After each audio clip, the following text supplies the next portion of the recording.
IPL mini action ఇంకా start కూడా కాలేదు, కానీ చాలా బిగ్ షాకింగ్ న్యూస్ అయితే చాలా విన్నాం. ఎందుకనంటే ఆండ్రే రసూల్ కానీ, డూప్లెసిస్ కానీ ఇలాంటి ప్లేయర్స్ అయితే ఈసారి ఐపీఎల్ ఆడడం లేదు.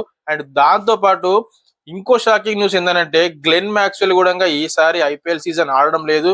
ఎందుకనంటే టోటల్ గా 1355 ప్లేయర్స్ రిజిస్టర్ చేసుకున్నారు ఐపీఎల్ మినీ యాక్షన్ కోసం, కానీ గ్లెన్ మ్యాక్స్వెల్ చేసుకోలేడు. మరి ఏం రీజన్స్ మనకైతే తెలియదు, కానీ ఈసారి గ్లెన్ మ్యాక్స్వెల్ కూడా ఐపీఎల్ ఆడటం లేదు.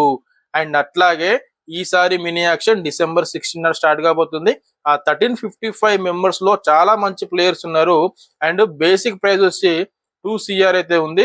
అండ్ దాంట్లో మనల్లు ఇండియన్స్ నుంచి అయితే Ravi Bishnoi and Venkatesh Iyer and foreign players చాలా మంచి మంచి ప్లేయర్స్ ఉన్నారు. ఫ్రేజర్ ఎంసీ గురుక్ కానీ, డేవిడ్ మిల్లర్ కానీ, రచిన్ రవీంద్ర కానీ, కెమెరాన్ గ్రీన్ కానీ, పతీరాన్ కానీ ఇలాంటి మంచి ప్లేయర్స్ ఉన్నారు. మరి ఈ ప్లేయర్స్ లలో ఏ ప్లేయర్ కి ఎక్కువ అమౌంట్ ఇచ్చి మినీ యాక్షన్ లో తీసుకోబోతున్నారు?